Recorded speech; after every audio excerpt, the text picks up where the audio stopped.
In the last training, we took a look at the differences and similarities between the CV and the resume.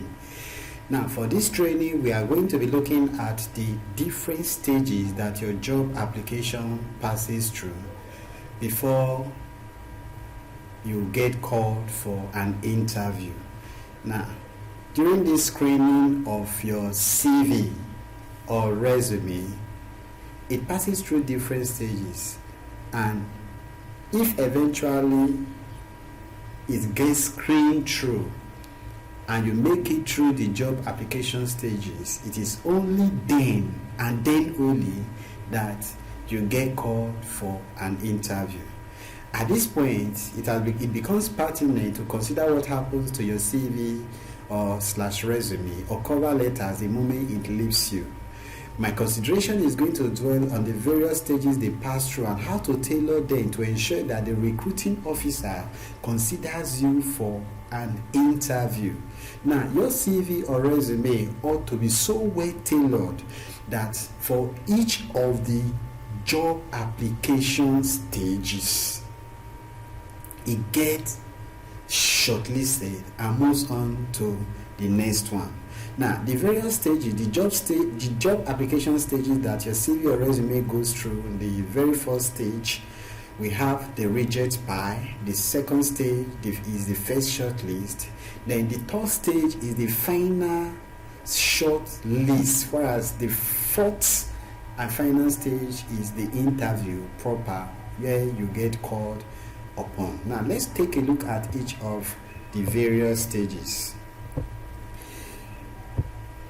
Now, the first stage, the reject by, this is where most CVs and cover letters often find themselves. This where they end up. These applications were never even given a first glance. They were never even considered. The recruiting officer picks it up and just throws it away angrily or dumps it somewhere because they are not professionally tailored. In most cases, they were never even read. Now, the main reason being that they didn't meet up with professional standard and specifications. The following are often responsible for finding your cover letters or CVs in the reject pile. Yes, of course, the cover letter, that's the application letter of inquiry, always accompanies the CV. Now, the following reasons are often why they are rejected in the very first stage. Not following advert instructions. You need to follow the instructions to the letter. If they ask you to address it to a specific person, address it to that person. If they say follow a particular anything that is specified in the advert instruction, make sure you follow it. There is smudge and dirty applications. Remember, I will make mention on the rules for writing CVs that there should be no smears, no greases, no remnants of your makeup or food on the CV. Now, the moment it is smudged up or dirty, your application gets rejected immediately, gets thrown into the trash can. Now, application arriving after closing date, the latecomers, those ones are rejected immediately. They don't even open it. We don't even open it. Then applying for the wrong job. It is an accounting job, and you are putting up an application as a quality engineer. Of course, it is going to be rejected. Now, wrong spellings, grammar, and punctuation mark. Where you are supposed to cross T's or dot I's, you are now using I was not available. Instead of I was not available around, you are now using I is not. Interchanging is and was, not crossing the T's, not dotting the I's, wrong punctuation marks. All these could get your CV or cover letter rejected because you are just telling the recruiting officers that you lack good communication skills, which is one of the key qualities required for multinational firms and brands to pick your services. Not meeting up with qualification ratings. Now, there are ratings that recruiting officers we mark down, we put down, then each section of the CV, we grade it, we mark it up. Now, if you do not meet up with the qualification rating, that is one, or there are some certain certifications, certain qualities that are needed, and you don't have all those things, it is going to end up in the trash can. But if you are sure you met up with the above specification and yet your application was rejected, it will do you well to write to the firm and inquire politely. Nobody is going to have you arrested. Ask them, find out why you were not granted an interview so as to make correction and amends against future application. Some firms might not get back to you, and some will definitely surely get back to you. So you get to learn one or two things. Now, the second stage is the first shortlist. These are the job seekers who successfully passed the CV and cover letter screening. That's the first stage that passed it.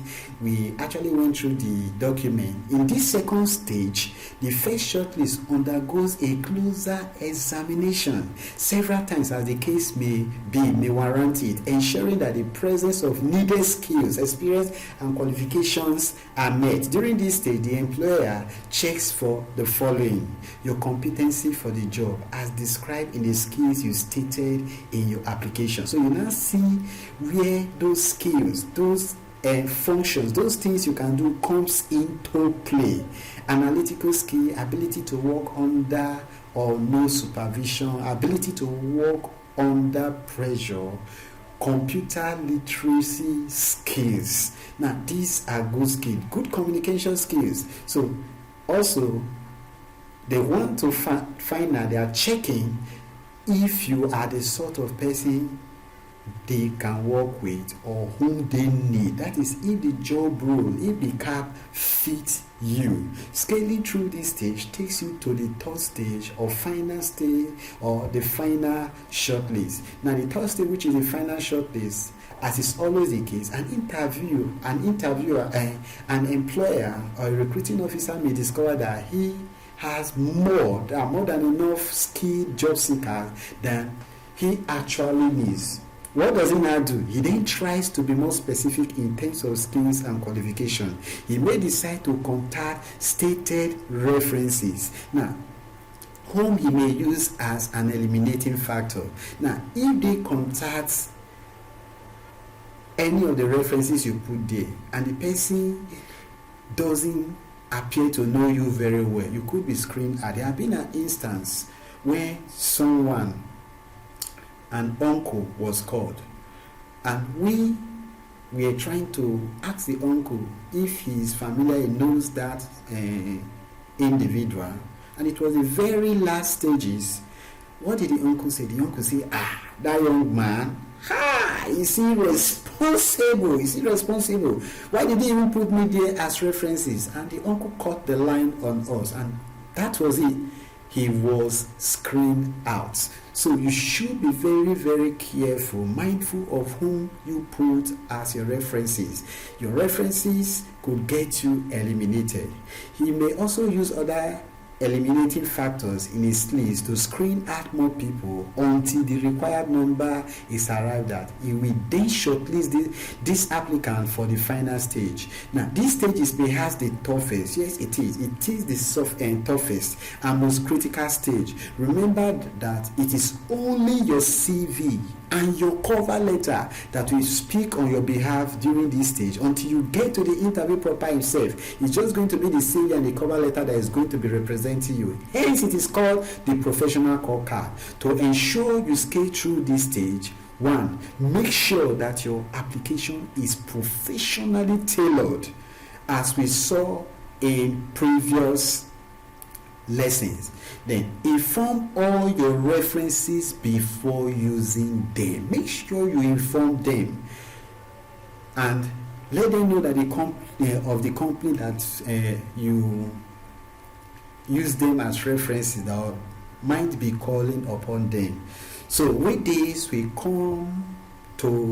take the very last one, which is the first stage, talking about the interview proper itself, and this is the last stage of your job recruitment process. Now, if you get to this stage, then you should be congratulating yourself. It is not easy. Whether you are finally employed or not, the journey of your application ends here. This is where it ends. Bear in mind that your prospective employer will have a copy of your CV and cover letter during this last stage. You will be put through several tests and stress. Your psychological and mental fitness will be put to test. We are going to come into this in details presently. I will dwell more on these types of tests later. Then, having gotten to this stage, you have every opportunity of getting the job. Just do exactly what you are going to learn and during the third stage of the recruiting process that we are going into now. That's the third stage of the recruiting process, the job proper itself. I will need you to pick up, take your jotter, jot some things down, download the PDF, go through the PDF that accompany this video. There are a lot of things in that book that I didn't mention in the video here, and there are a lot of things that I'm going to mention in this video that will be in the video that will not also be in the book. So they go together. So make sure that they are with you. We are going now into the third stage of before the third stage, the second stage of the recruiting exercise, talking about the aptitude test stage. But